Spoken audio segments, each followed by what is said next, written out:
quite the day, Naomi. Well, I'm all just having lady trouble, so Nothing quite like lady I'm troubles. just I'm just having all the lady trouble.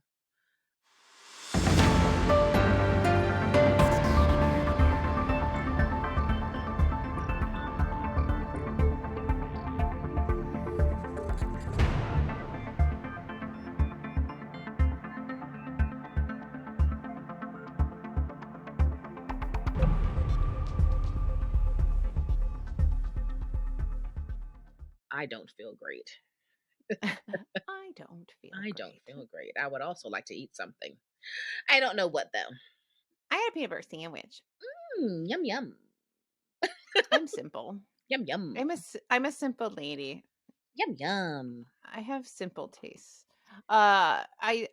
Jesus didn't answer me, but I asked him if he wanted to have a late lunch, early dinner after we're done recording. So Oh, that's hopefully we'll do that. nice. I Yeah, like that. hopefully we'll do that. I don't know if we will, but hopefully we do. I like that a lot. Mm. Yeah, which would be nice. It would be nice. Well, I have to take Anyway, Caleb home after this. So yes, this is this is the fun of having us be the pairing because I have so much time, but it's not time that ever matches up with any normal human being. I know, right? Yeah, Yeah. it's a pain in the butt. I know. Yeah. But tomorrow for me anyway is a holiday, so I will be right here at home relaxing and I mean, reading. it's not a holiday, but I'm not working tomorrow. Yeah, you're just off I'm just because of yeah, I not just don't have to not go to because of work. a holiday. Mhm. Yeah, no, it's just I'm just off. Um, which I'm okay with. I mean, I'm not upset about that. So, Yeah, for sure. For sure. All so right. Well, here we are for another episode. here we One are. that we've been talking about for some time. So anyway, what are you reading or what have you recently finished? Tell the people. So tell the Tell peoples. the Okay, people. so I started yesterday evening and I just meant to read I meant to read one chapter. I thought I forgot how to speak English for a second. I ended up reading 10. And that is The Enigma of Room 622 by Yoel Decker. I Hey, picked this up when I was on vacation I back in remember. October. And in the last week, I have seen people actually reviewing this, and I had never seen or heard about this Oh on any of my feeds. So I think who's the guy you like that Ryan no. I know Reads by Ryan? Jordy talks about that book.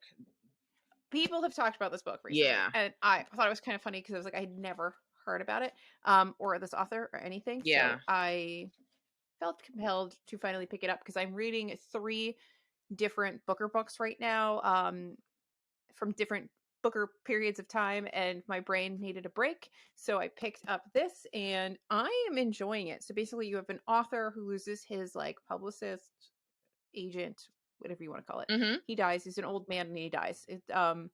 And so he takes this vacation at this hotel in Switzerland. And when he's there, he gets the keys to room 623 and he realizes that the room numbers go 21, 23. And he's like, what? And so then he meets like this other hotel patron, this lady, and they both are like, it's so weird, right? So they start to investigate. So the flips between them investigating this story and the murder that happened in this room Mhm. and the events that lead up to the murder. So far, I'm not very far into it, obviously, but it looks like there's like a Swiss banker and there's like a Swiss bank that has predominantly been run by this one family Mhm. for like hundreds of years. And there's a changing of the guard and it doesn't go to the son, it goes to somebody else. And that's kind of where I am, and that's all part of the intrigue of how of what happens with this murder. And so it's just I'm really digging it so far. That sounds good So to far, it's me. kind of good. Yeah. So I don't know what happens. Hopefully, I continue to like it, but I'm really digging it. I think it's really beautiful, It and is. yeah, and I'm very happy. I was going to read something from one of my goals was to read one of my mom's mysteries, but I'm reading this instead. Wow. That sounds really good. Yeah. And if we run across that at McKay or one of the thrift stores, I'm definitely going to grab it. That sounds like a fun read for real. Yeah, and I think it's kind of new. It's always hard because I see a paperback and I think it's old because Mm-hmm. I'm American. But so it looks like the English translation was in 22, and it was originally written in French in 2020.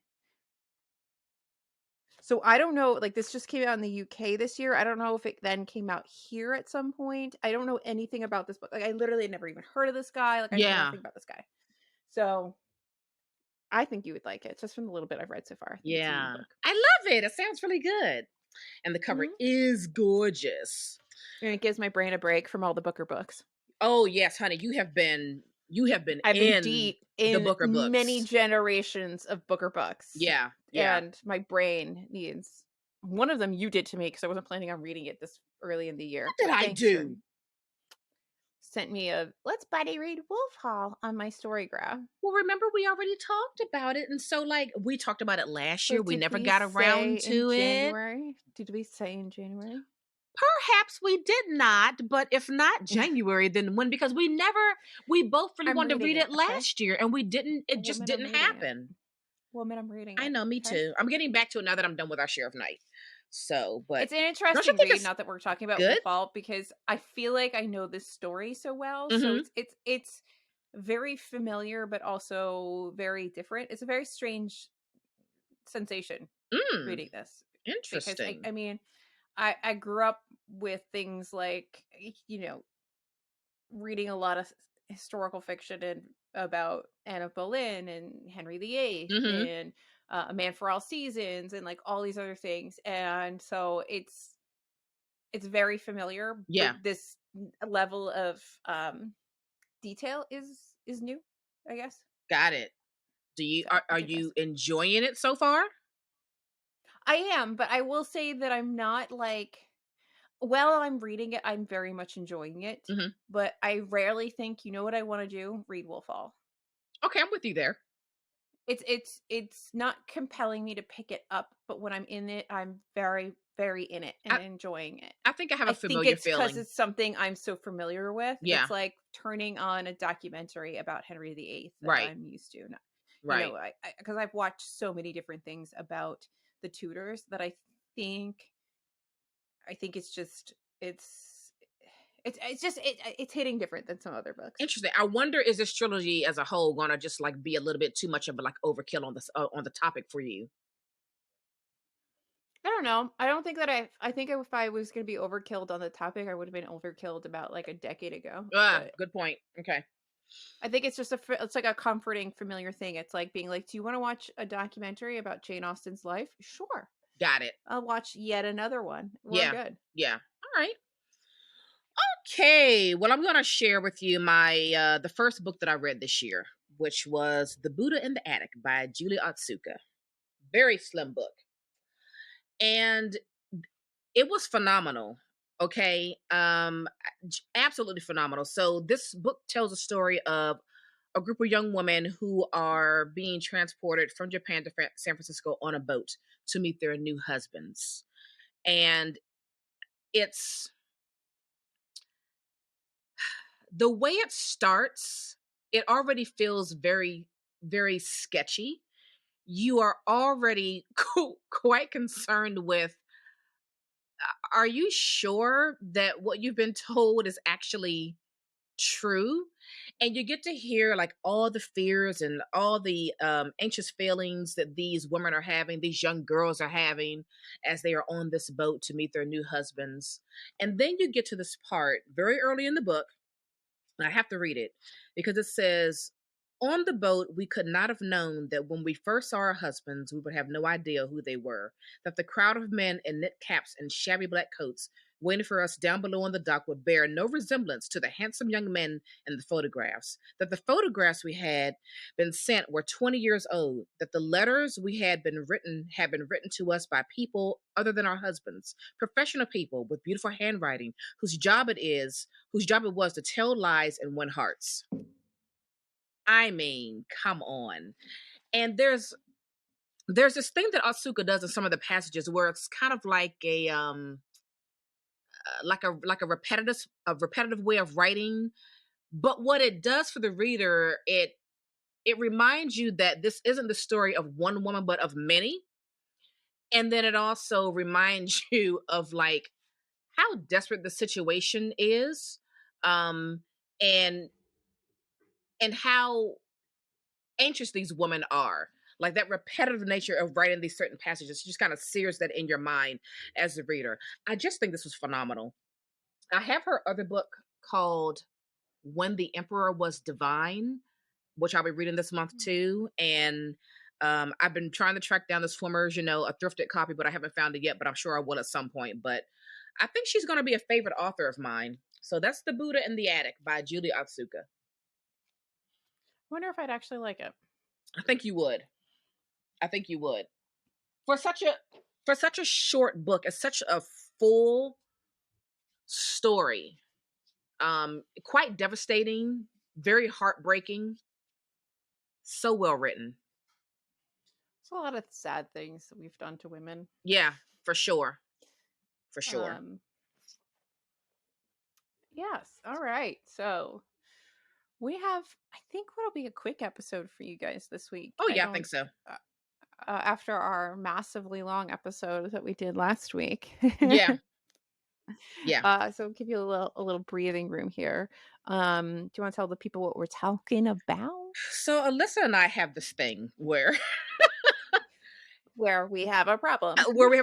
There's no rhyme or reason to it, but every now and then we get hooked on an author that we've never read before, but for whatever reason have a very deep interest in reading them, and then proceed to go on the hunt to acquire all of their books.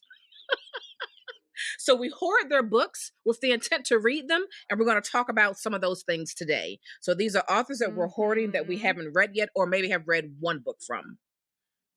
And you added that caveat? You added that caveat, didn't you? I did. You cannot follow a brief.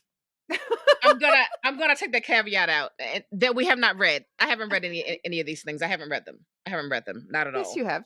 No, I haven't. I really haven't. I haven't read any of them. None of them. I just think it's funny. I don't really care. I just think it's funny. You're like having this very willful moment right now where you're like, yeah. I refuse to listen to the briefs we've set down for ourselves. Yeah. I'm gonna take that back. We haven't read them, so yeah. And I don't know. I don't even know how these obsessions start, but like just every now and then, like there'll just be like this author that is like, you know what? I'm gonna like triple down and just get everything I can find on this person. We're like, oh, it's right. Because we thrift. So we're like, it's usually you're going to find a lot of these are like more popular authors. I mean, I don't know what your list looks like, but I'm going to guess they're sort of more popular than your average author. And then we tend to just hold on to all their books. Yeah, basically. Because you're like, ooh, they have like a pretty deep backlist or a decent backlist. So you just grab them. You kind of have a good sense that you're probably going to like them. And if you don't like them, you're like, oh, well, I'll get rid of them. But exactly. Yeah. I think what they are, they're authors that we have a good sense that we're going to like them. So then we want them. So we buy them. Yes, that's accurate. So that when we're right, we can just binge. Basically. That's what I think it is. Right. Because you dare not just get one, because what if you read that one and it is amazing and then you have no others? Now you have to find the time to acquire the rest of the books. And what happens is sometimes, and I think you see it the most at McKay, something will happen and they will like go from being 50-cent books, and then somebody will be like, let's make a Netflix show. And then suddenly the book is like $6. Right. Exactly. That is what happens. You kick yourself because you're like, I could have gotten their whole back catalog for $6 2 weeks ago. Yeah. That's exactly what happens. Problems. Yeah. That's exactly what happens. I like that I have a microphone and I just talked into my pen like it's a microphone. Someone help us. Oh my goodness. So do you want to kick it off? I just put a 6th one on this list just as a backup in case you say one of mine. Oh, okay. I have a backup too because I'm looking at it like I need to add that because it just happened to me recently. Okay. I am going to start with Gloria Naylor. I Don't have that one. Okay. think um I think maybe her most popular book would be The Women of Brewster Place. But probably like if you're my age. Anyway, I have four of her books. I've got Linden Hills, The Woman of Brewster Place, Bailey's Cafe, and Mama Day. And I started Linden Hills last year, but I did not finish it. But I would like to read all of these this year and get into the wonder that is apparently Gloria Naylor. So I'm excited to dig into the rest of these books, and I do want to finish Linden Hills in particular. It's very interesting. So Folks, she tricked me. I tricked you. I didn't know you were pulling the books. Oh, I thought we were, and I forgot I I started didn't this, but know. I didn't finish it, so I'm not counting it because I only read like 20 pages. So this is going to be a lot of me finding books. Oh, okay. I thought you wanted me to pull them. You know, we're a little off No, today. I just had just a list. I said I just have a list. Okay, I'm crazy today. Well, I don't know if I can pull all of them because some of them are on the tippy top shelf and I need a ladder for that. But I can pull this one at least for you, and that is Robin Hobb. Mm. I have been collecting Robin Hobb mass market paperbacks for a while, and I have this is my stack currently. I have I think two full trilogies, and I'm missing one from a third, but I don't know why I haven't started these. I don't know if I'm scared to hate Robin Hobb. Mm. Um I don't know if I'm scared to be stuck in here for the rest of my life because there's so many of them.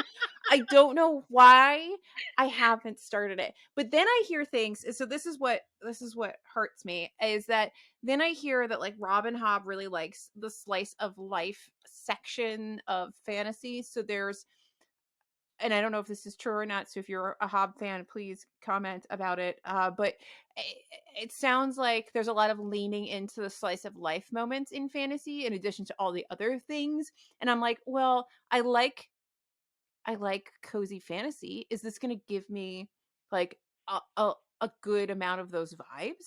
Should I Mm. be prioritizing this? I don't know.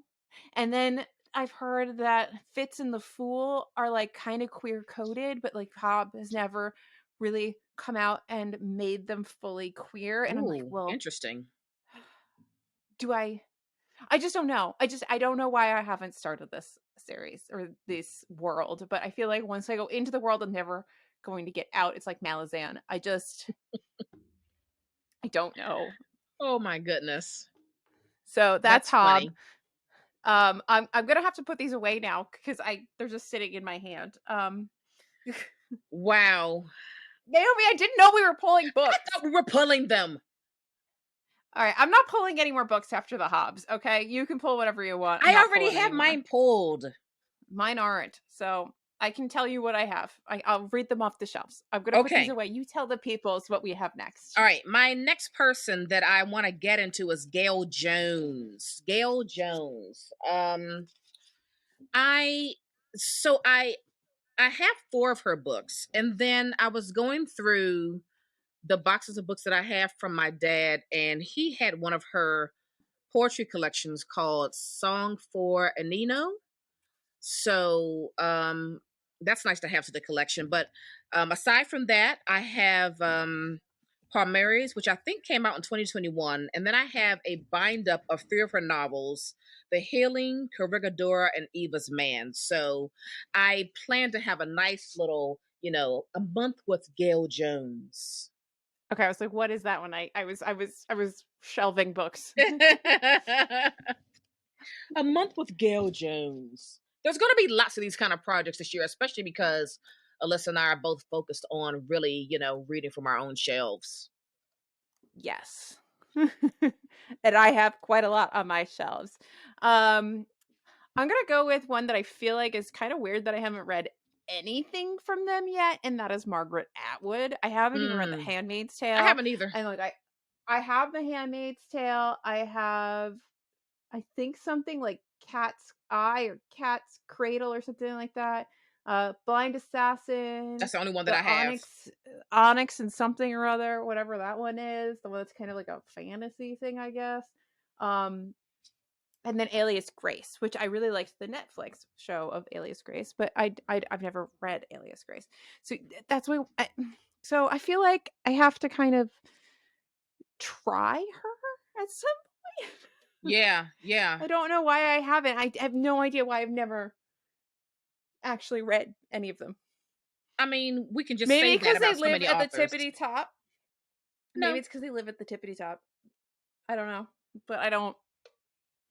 I've never even picked it up. yeah, I've never read anything by her, and I only own one book by her. I think that you sent it to me because I was looking for it, and you found it. Was it The Blind Assassin? Yeah, I think you found it at your Yeah, I found that special one for you. place. Mm-hmm. My library book barn, Yep. which will be open again, which is going to hurt on a no buy, low buy year Ooh, really? because I don't get credit to that. It's gonna hurt. Yikes! I know because you So, love it. You love your book barn. because there's good finds and Yeah, everything's $1. yeah. I mean, you have a good book barn. I will say this: while I have very good libraries, their little book store portions usually suck. They Ours usually is suck. really good, and it's kind of on the booksellers kind of like little tour. So it's really it's like one of those, if you're a bookseller in this area, if you know people that like hunt down used books and sell them on and stuff like that. Like the Amazon people Yeah, started hitting them up now that everybody's selling stuff. You'll see them on like on a Saturday. Saturdays they are crazy. Like absolutely crazy. But it's a little hidden gem along the Hudson. So all these people will come up from, not that I'm along the Hudson, I'm a little out from the yeah, Hudson, but they'll come up and they'll do their little driving things and go, hunting for things to resell, and right. they like almost always hit our book barn. It's Interesting. a little known gem. Interesting. We all know what my gym Hmm. is. It's called McKay. That's my gym. Okay. All right. My next author is, I don't know how to say her last name. I think it's something simple, but I don't know how to say it. It's Annie Proulx. I don't know. It started with me listening to this podcast and they were talking about her book, The Shipping News. I was like, God, this sounds so interesting. And then out of How a do you spell it? Proulx. It's probably Prio Okay. or something close to Yeah, that. it's something simple that I'm not I'm picking up. gonna guess. And then I picked up her other Prio. two books that I saw, Bark Skins and Postcards.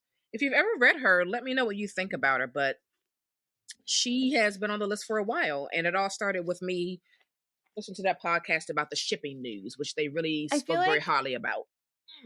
I feel like the shipping news is something I've heard of before too, Yeah, that people seem to really like. I know this used to be on your list and it's not anymore, and that is Kate Atkinson. she's still on my I list. have, like, you've read a lot of her. You've read No, one from her one thing. already. Yeah, that takes that off the list, Oh, Naomi. fine. God dang it. She has a lot of rules, people. Because I need to give you rules. Why am I the She's one who's in right. charge of anything? Have you met me? I She's will right. stay up till 2 o'clock in the morning creating a Excel spreadsheet with all of my books in it. She's right. I need parameters around these books. I go crazy. Anyway, I definitely have. I know I'm talking into the floor. I definitely have at least like 5 or 6 of her books that I've never read, and I don't have her newest one. I know I don't have that, and I know that's the one you've read, so that's how I know you're cheating. And Yeah. but I'm very curious about Life After Life, and I think that might be my first one that I read. I'm super curious about that. Yeah. I have 5, including the new one. I Yeah, I think I have like 4, but I don't have the new one. So I'm really curious about Kate Atkins. People Mm-hmm. really like, at least Life After Life, I know people really like. Yes. Um, and you've said good things about her newest one. Shrines of And Gaiety. I don't know if this will be the year that I get to it, but perhaps. I would like to read Mayhaps all I the will get to it. Atkinson. I have transcription, case histories, life Hmm. after life, and a God in ruins. I have those, but I have Big Sky. Ah, okay. Okay. Is Big It's Sky like a standalone or part of a series? I think it's Big Skies with transcription, but I could be really wrong. Okay, Transcription was my first Kate Atkinson that I bought 3 years ago at a library book sale. It's like, oh, this sounds cool. Had no idea who she It's weird was. how we just get attached to authors like this, but we never freaking read it. But this is our cry for mental health, I think is what this video is. Yeah, yeah, Hi, my name is Alyssa and I have a problem. yeah. See, we like I said, it, no it, rhyme or reason. Absolutely no rhyme or reason. it's just so weird because there's other things like yes, I haul lots of Virginia Woolfs, right? But Mm-hmm. I read them. Yes, right. What what is the barrier to like reading my Atkins? I don't understand. No, I mean, I don't know. I don't know. Psychologists weigh in. Yes, weigh in, weigh in. Help us, help Hmm. us. But what you said earlier, that thing of if I have an interest in an author and I see all the books for that author, I'd be crazy to not just get all the books. Because if I read Yeah, that I mean, one and it's fantastic, and then I go back and all those books are gone, I mean, I have no one to blame but myself. I guess it's that like TikTok sound. If I like it, I just get it in another color, and that's just you and me buying. Basically, But basically. it's more like if I think I'm gonna like it, I'll just get it in another color. Exactly. But let's also be very clear. Folks, we are cheap. Okay. Again, we And are that is a big part of it. right. We are, and this is real. We are master book thrifters. This is a Mhm. skill, and we are good at it. It is a skill, and we are good at it. I always feel weird when we're in those conversations or I watch those discourses on the internet about like consumerism and booktube and all of that because yes, there's consumerism, but like I am a cheap mofo. Like Right. I first of all, I'm old, so like I have had many of these things for a long time and I've been Yeah. doing this for a while. But like also I am cheap. I am cheap. Like I do not buy I it it hurts to buy a book full price. Yes, it does. Yes, it does. It And hurts even when I do, badly. it just hurts. It hurts so much. And I know that that's kind of a weird thing to say when your side hustle is recommending books to people and working with publishers to promote books because you want people to buy them firsthand because then that pays the authors and like I'm all for that. I'm totally for that. But like I'm gonna buy from Barnes and Noble when it's on sale. Yeah, Barnes and Noble is only gonna get my money when they have that 50% off hardcover sale. Like Barnes and Noble, like I know like people really go to Barnes and Noble. Like this is where they go. That is the last place I want to go. But I have options. If Yeah, you're in you a have in a options. I don't. town, So right, sometimes I have to go there because that's the only place I'm gonna get that book right. Like or if this you're a this reader thing. who really loves new releases and you're in a city where there are not a lot of like bookstores and all you have is a Barnes and Noble, of course this is where you're going. But I'm fortunate enough where I have a lot of options to get books real cheap. I will say that if I had like in my town an indie Mm-hmm. and I had a book that I knew I couldn't really thrift or something like that, I would Yeah. probably be more inclined to go there, but I don't have an indie. Yeah. So that's what I got. Yeah. I- But the majority of these books I've probably got for like $2. right. Right. I'm Yep. cheap. I think here's something also to consider is like the amount of books you read, every year. We read a lot of books. If we were How much? only buying, books at retail, I mean, I couldn't sustain that. I could not No, justify that financially. I couldn't justify no. that, But I mean, if you read, I don't know, let's just say 10 books a year, and you're really into new Okay. releases. That's not. I don't think that's a big deal. That's not, No. That's. But if you're reading like 50 or more a year, How many did you read last year, like ballpark? um, like 202 or something like that.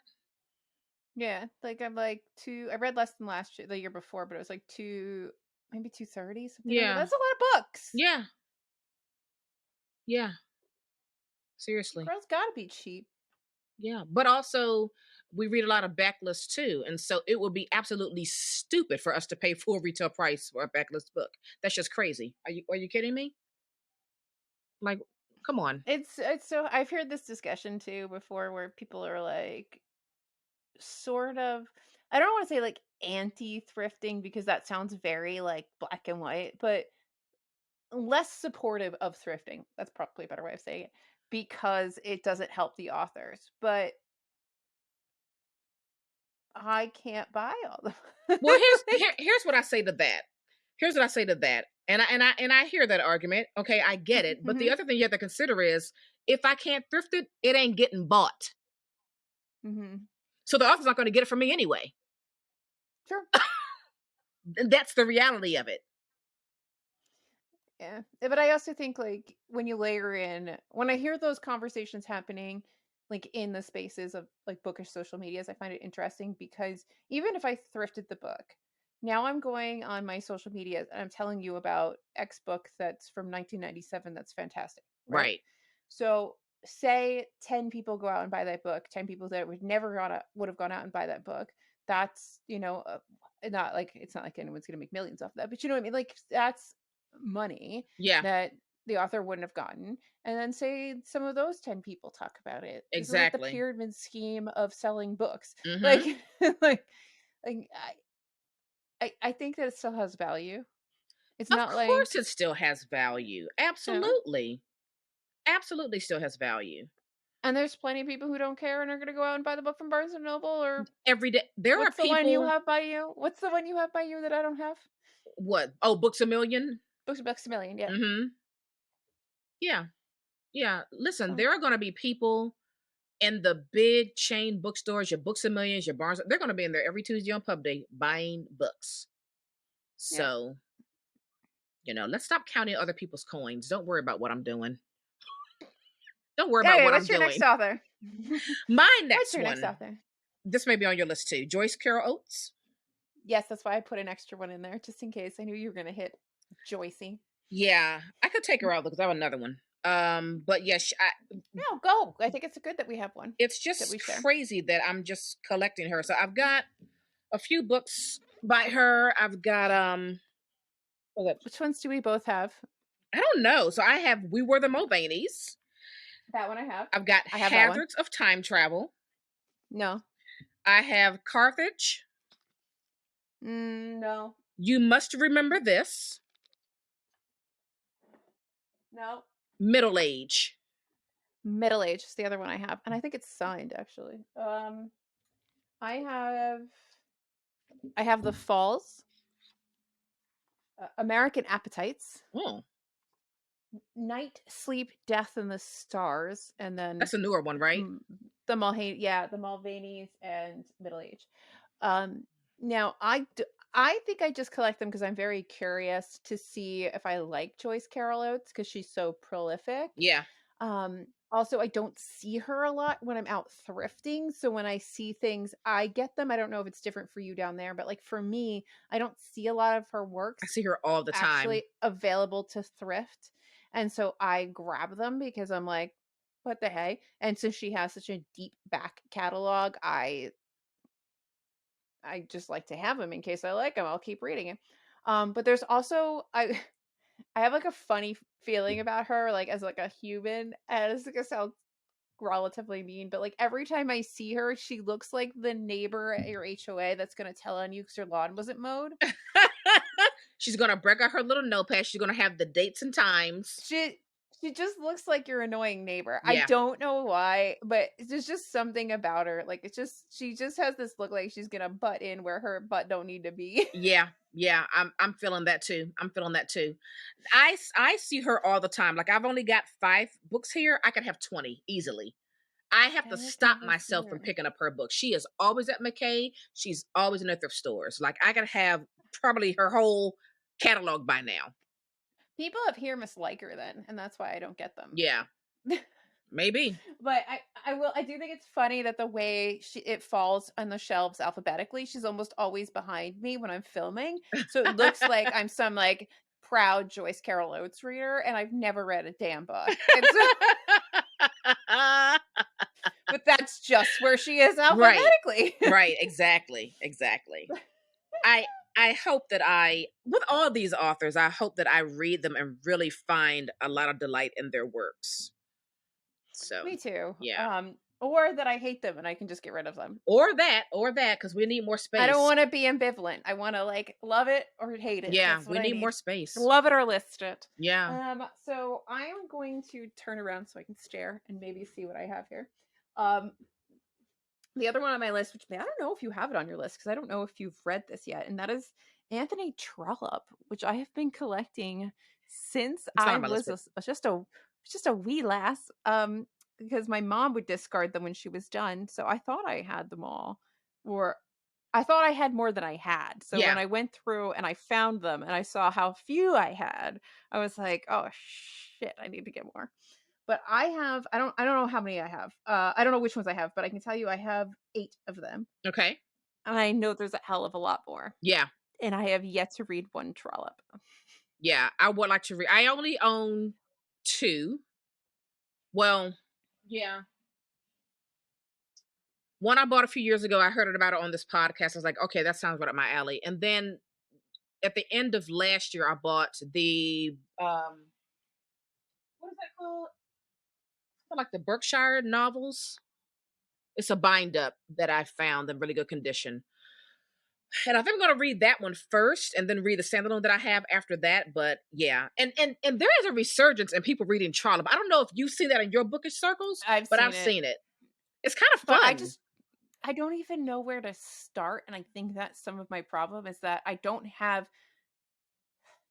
I have the right 8 to start. I think is my problem. Mm, I think I have like a weird selection of whatever was left from where I swear I had more at some point in my life. mm, Like when I was like 20, I think there were more of them. And I don't know if my mom just got rid of them and these are right. what's left or what. But like I swear I had more Trollops. And I just really have no idea if I can start is that if any of what I have is a good starting point. I Got don't it. know. Yeah. So that's why and I have never honestly felt the need to take the time to figure it out. I'm gonna start with that trilogy because I've heard enough people say that's a great entry point. Mhm. And that's a lot of fun and really interesting. So I'm gonna start there. But again, I only have that trilogy and then that one So you're standalone. starting with the Berkshire, Yeah. Tower something something. like Yeah. that? Yeah. Do I have that one? I don't even know.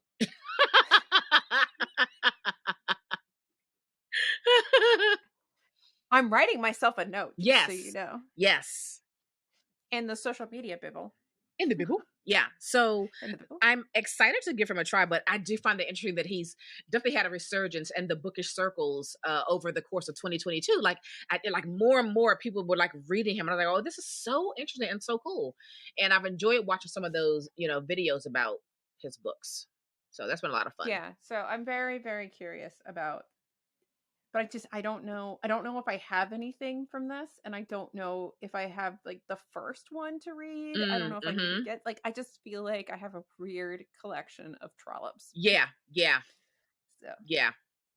which feels Good like a funny phrase times. because trollop also means like a little A whore. little So hussy. I just have It's a little a little hussy. collection of hussies over here.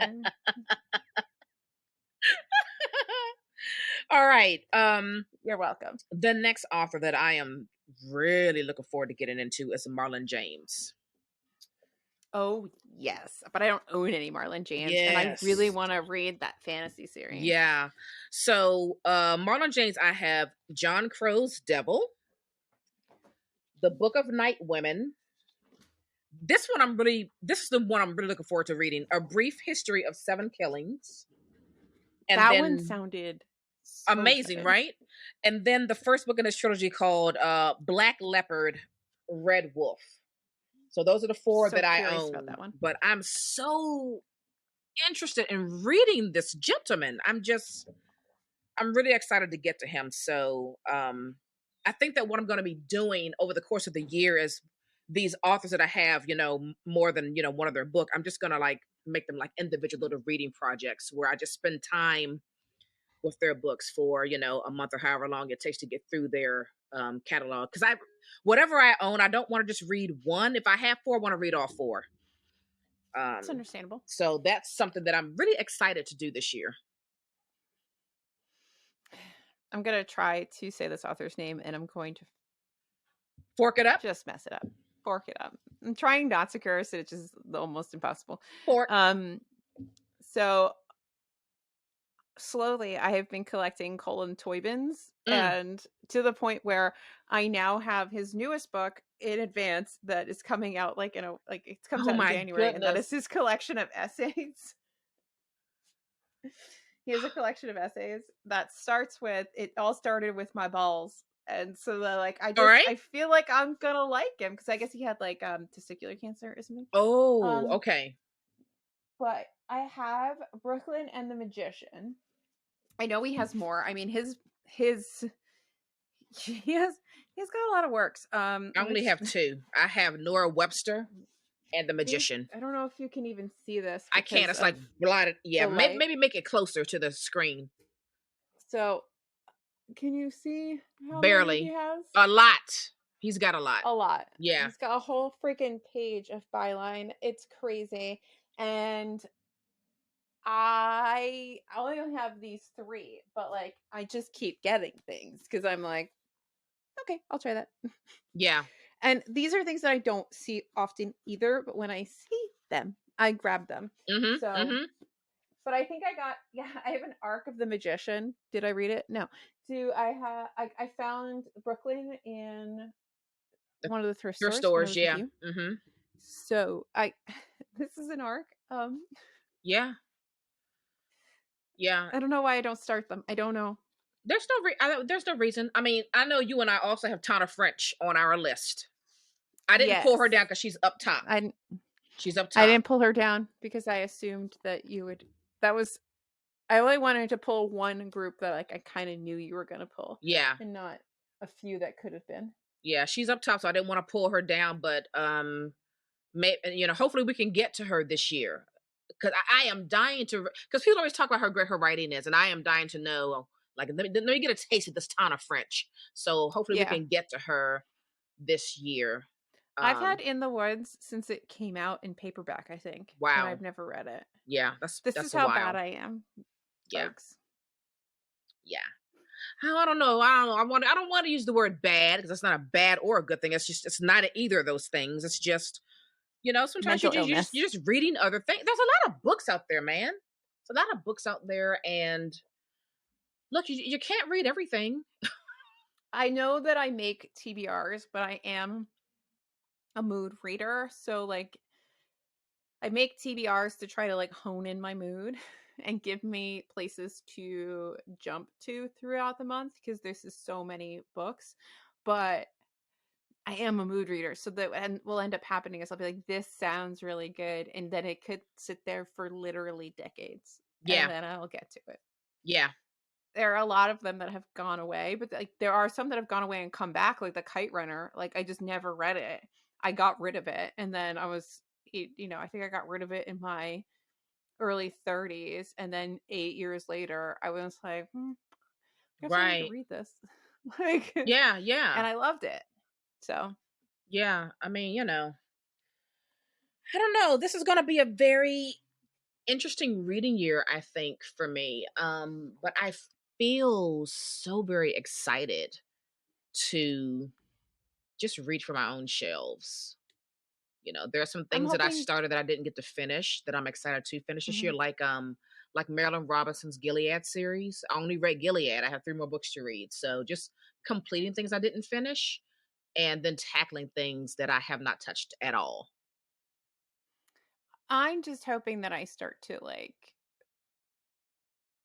more like pare down a little bit my shelves, not like in size, but in focus.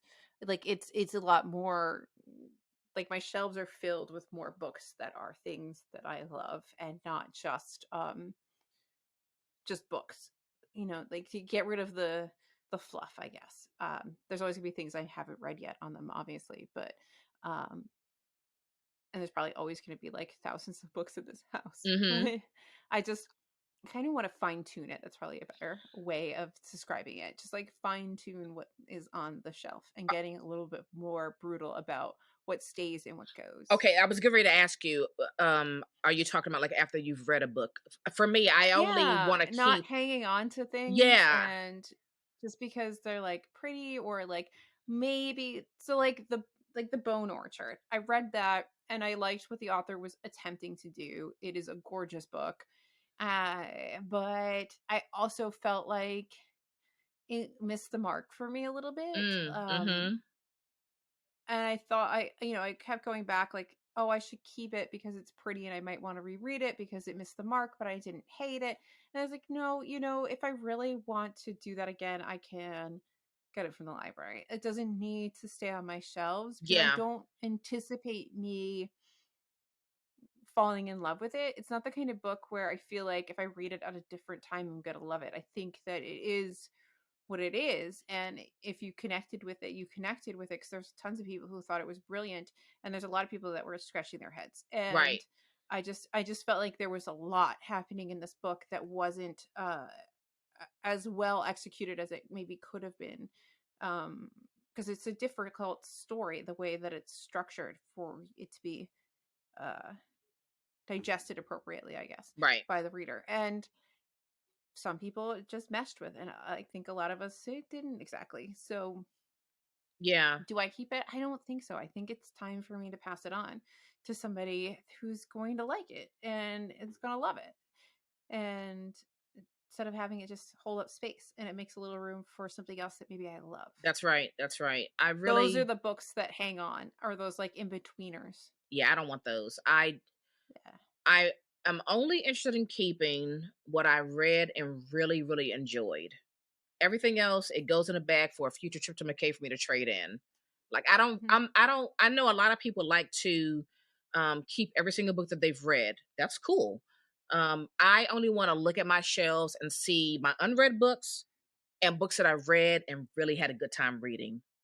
Hmm. That's it. I don't want any meh books on my shelves. And I certainly don't want books on my shelves that I read and hated. Yeah, those are the easy books to get rid of. Yeah. The hard ones are the ones in between. You're like, Yeah. but Yeah. Gotta be yeah. hardcore. Gotta be hardcore. So And there's probably gonna still be myth books in there, but there's gonna be myth books for a reason. Like I think I was just in a bad place when I read this. So let me revisit this at some point. And I actually really think I'm gonna revisit it as opposed to like yeah, I'm not much of feeling a bad revisitor. that I didn't get the book. No, you're not. She says this. Yet, how many times have you read Cleopatra and No, Frankenstein? no, no, no. For a meth book, like a book that was Oh, just okay. meant to me, like I'm not a revisitor. Like if I give up on a book, I'm really done with that book. A lot of people will DNF a book, but they have the idea that they will go back and read it later. I don't really operate that way. If I DNF it, I'm really done with it. There are There's no some coming back for books. me. I'm thinking about Snakes Fall from the Sky, like a book like that. That's like the new Darcy Badger, Darcy Little Badger. And I was just in the wrong place. I think it was during Mm, Nano, maybe, or like just off. I think it was just on the heels of Glory, and um, I don't think that I was in the right place to read it. So, and I felt like I was doing it a disservice, so I put it down. And I need to pick it back up at another point in time because I did enjoy it a lot so way, and I feel like though her writing is a little juvenile for my taste, yeah, I do enjoy sorry, their writing. Apologies. I do think their writing is very young for what I normally read, but I do enjoy it. I think there's a lot of I like the way they tell indigenous stories. right, And I just need to be in a place where I can actually pay attention and like get it and not be judging it based off of other things going on in my life. right. So there are those DNFs. Yeah, yeah, There are not a lot of those, but they do exist. yeah, yeah. I feel you. I feel you. I don't know. Hmm. I'm excited about this year. I'm just I'm feeling like I just want to read all the things, and I don't know. I'm so happy that I've made some decisions that will allow me to just focus on the books here, and I feel like it's going to be another outstanding reading year. This is the vibe that I'm getting for myself. That it's going to be another outstanding reading year. Folks, she is like super positive today. I am also like not just like the amazing things that I have on these shelves, but also there are some wonderful books coming out that I'm really excited about. So I'm just basically super pumped about reading this year again. Every year I feel like the reading gets better and better. I really do. But I think that it's so important to learn who you are as a reader so that you can really feel fulfilled in what you're reading. Agreed. You know? I don't Agreed. I I don't think think I would operate well if I were only just going off of what other people told me to read. I need to know what I like as a reader. That's what makes me feel fulfilled in this thing. I see that sometimes with other creators who really read to their audience base. They're usually bigger creators. They're not little like me. How are you? Um, so they're trying to like appease their audience and they're reading things that are popular or are whatever in the zeitgeist. And I just don't feel compelled to read like that. So I'm not gonna, I don't care if nobody watches a video because I'm reading some book that like nobody's ever freaking heard of or cares about. But I'm happy to have read that book and I'm happier making content and talking about books because I'm reading books that I really want to read and not just because my Patreon or my commenters are like, you need to read X thing that I have no interest in reading just for views or whatever, or for Right. whatever that whole feeding the beast that is being a content creator. So that's, I think, a really interesting conversation that gets had. Yeah, but Because I feel like a lot of creators get kind of and burnt that out on yeah, and that reading little it's like a little that hamster way. wheel, right? It's a little hamster wheel. Yeah, but then nobody watches you, and then why are you making the thing? It's a very interesting and exhausting thing But then sometimes. there's another group of people that really don't know what to read. And so they're always asking whatever community they're in, hey, I want to read a thriller. What books do you recommend? Because they honestly don't know. Mm-hmm. And Mm-hmm. that's why I think it's important to spend time just like I know everyone's not going to geek out and go down these research tunnels like I do. I'm a nerd in that way. I enjoy that. But I do Mm-hmm. think there is some validity in going to your local bookstore or the library and perusing the shelves and just picking things up and trying new things so that you can learn what you actually like. Because what happens is just the same books get recommended like time and time again, and you never really fully understand what you like as a reader, what authors appeal to you, or what publishing houses put out books that you enjoy. I feel like Mm-hmm.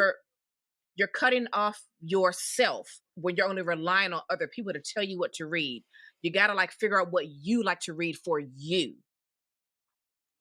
Well, I think that's why it's a shame that there aren't as many bookstores as there once were, because it was always nice to just browse the bookstore. I remember going Mhm. home, the Borders was on my way home, the bus Yeah. route. So sometimes I would walk and get off. Actually, I would get on a stop later so that I could walk by the Barnes and Noble, not the Barnes and Noble, the Borders, and I Yeah. could peruse and see what was out. And this is before social media Mhm. was really like what it is today. And it was you just found new things that way. You Yeah. would you just organically found stuff. And like, yeah, maybe your friends recommended something, maybe you read the New York Times on a Sunday and the book review tells you something, but it wasn't, I don't know, it was a lot more just things just sort of flowed into your life. Yeah. And then maybe you would be like, oh, I'm really enjoying historical fiction, so I'm going to go to that section in Borders, and I'm Yeah. going to look around and I'm going to see what tickles my fancy and pick those Yes. up, as Yes. opposed to just being bombarded with all these just things all the time. Exactly. One of the most fun things to me about being a reader is the whole discovery part. Mm-hmm. Discovering a new to you author, discovering a new to you book. And I never want to get off the discovery train. That's what makes reading, continue to be exciting and engaging. That's part of it. Discovery. Don't be Yeah. afraid to just reach out there and just go on your own. Woman, I need to get you something so you don't hit your mic. Oh, that wasn't my mic. That was my coffee, I think. You just heard a little thump. Yeah. That's my coffee. That's my bad. But that's on me because I'm gonna have to edit that shit out. It's just a hot mess today. Editing these 2 episodes is gonna be a mess. Mostly because of me. It's fine. I've damned myself. I've damned myself. Anyway, why It's don't we wrap time. this up? Yeah. What do you recommend to read, All right. darling? Look, I'm My circling lovely back. darling. I'm circling back to The Survivalist because I finished it just a couple days before it came out, right? Okay, listen. The Survivalist by Kashana Cauley. Okay, you all, please get your hands on this. So remember I was telling you about The Survivalist, where we had this young Black Mm-hmm. lawyer who was, in the Mm-hmm. dating pool. She'd been dating a lot of duds and, it wasn't going well. She meets this guy who really checked off all the boxes. He's an entrepreneur, has his own coffee company called Tactical Coffee. And she No. has this really fun, cool best friend. They have a great relationship. But Date your best friend. right? But what's his name? Aaron's business partners / roommates are a problem. As you get more to the story, you get to see more of this doomsday survivalist type of lifestyle that they're living. And what happens is Aretha from the beginning, she's this young lawyer. She is like geared up and like set herself up to be on the partner track. And she kind of has her life laid out. But then she gets involved with this guy and they get deeper and deeper into this relationship. And she gets deeper and deeper into things happening with the 2 roommates. And you see her go from having a real plan and like knowing exactly where she wants to go and be in life to her questioning everything. And it's just watching all these solid puzzle pieces fall apart. And then you're wondering if they're ever going to be put back together again. The story was explosive and I loved every minute of it. If Hollywood is not already trying to acquire the rights to this book, they should be, because this would make fantastic television. Fantastic. So I'm just recommending once again The Survivalist by Kashana Cauley. I just love how much you love this book. Oh man, I'm telling you, like things were getting wild. Aretha started doing things and I was like, Aretha, I don't know. Girl, I don't know. This is not a good idea. Have you thought this through? Have you thought this through? It got crazy. It was really a lot of fun. A lot of fun. Well, I guess you guys have to read it now because yes, you we do. Talked about it like twice. Yes, you do.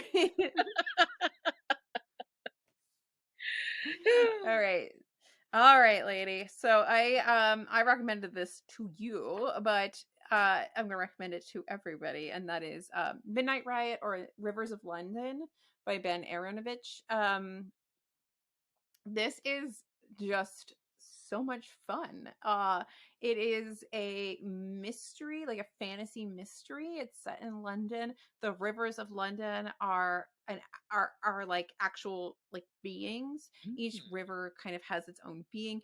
Basically, what happens is you have this Constable Peter Grant, who is sort of just kind of coming off the like the freshman beat of being a cop, right? Like he's trying to further his career, and he ends up stumbling onto this case where he learns that there's magic in the world, basically, and he gets paired up with this Inspector Nightingale, who is the inspector that yeah, he's like the Sherlock of magical policing. That is perfect. Okay. So he is he he's like the guy that like heads up this department, and like everybody in police, all like the higher ups of the police force know that there is this whole magical contingency, and nobody at the bottom does. So there's like a lot of, some people know and some people don't, which is kind of fun.